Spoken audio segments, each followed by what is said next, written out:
Dikirr. How many number of polling stations have you visited, and what's the turnout like this morning?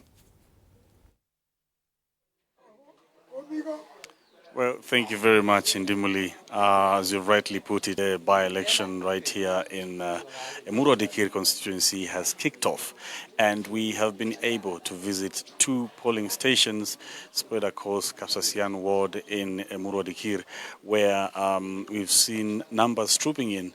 As my current person can just show you, you can see that there are elderly people forming queues right here at Kabolecho Primary School, ready to exercise their constitutional right and vote in their next MP for this area.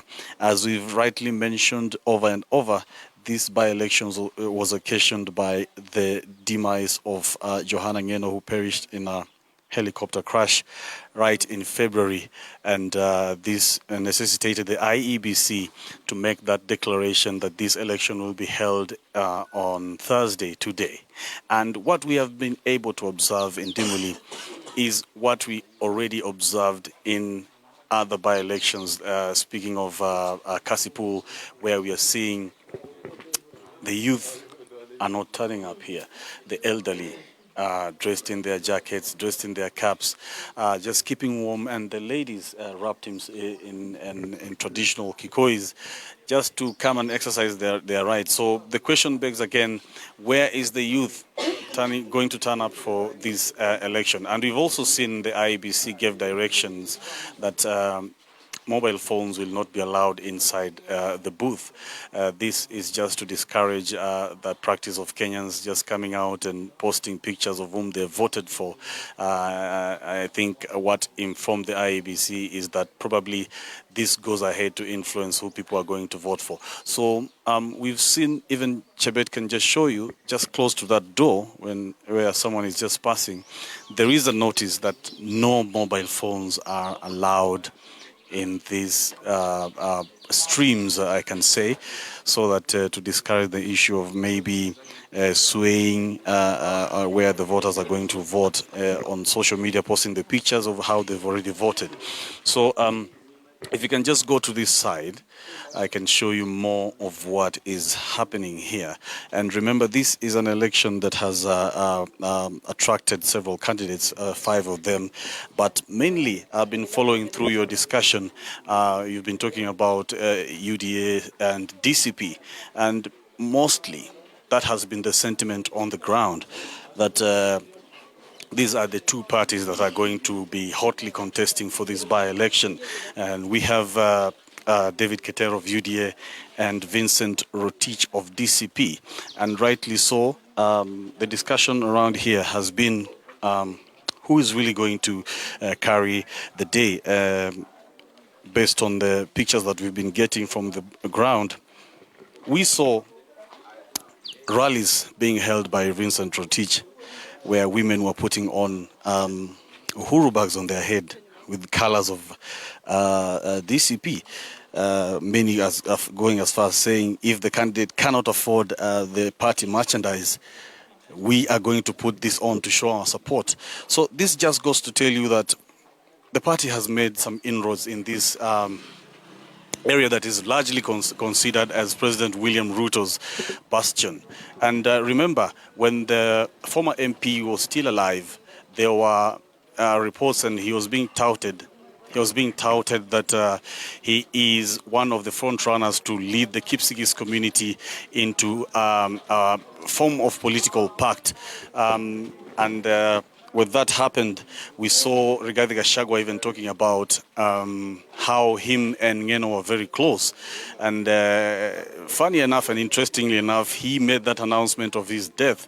And that is something that the widow of Johanna Ngeno has made reference to, saying that it was a bit strange to her for finding out about her husband's death.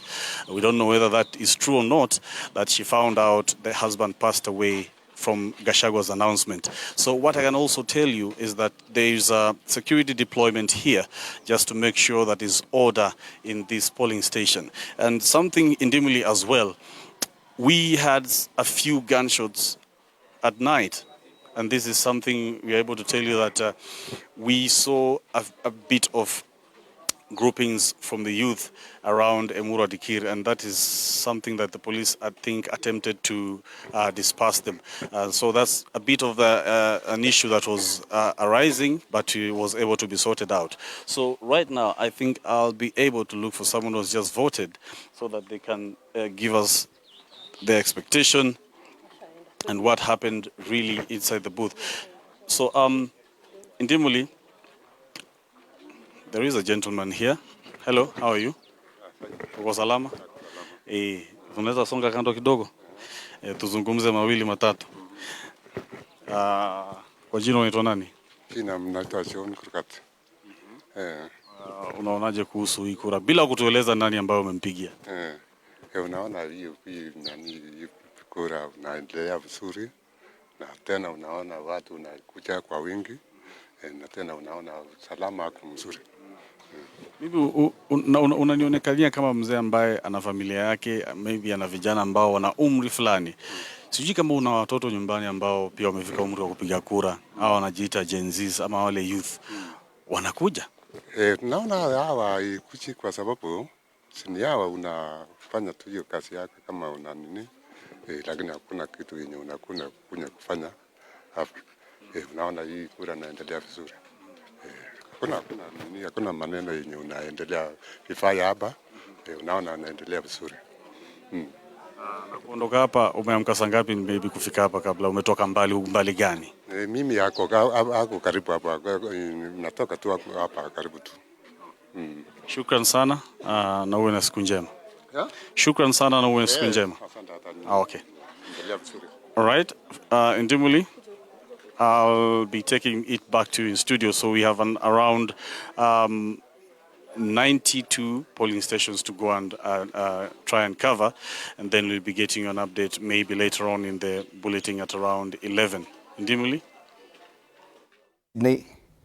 Sydney Chazima, who's our reporter on the ground in Emurua Dikirr, bringing us up to speed with the voting process, which began as early as 6 a.m. this morning and will continue up until 5.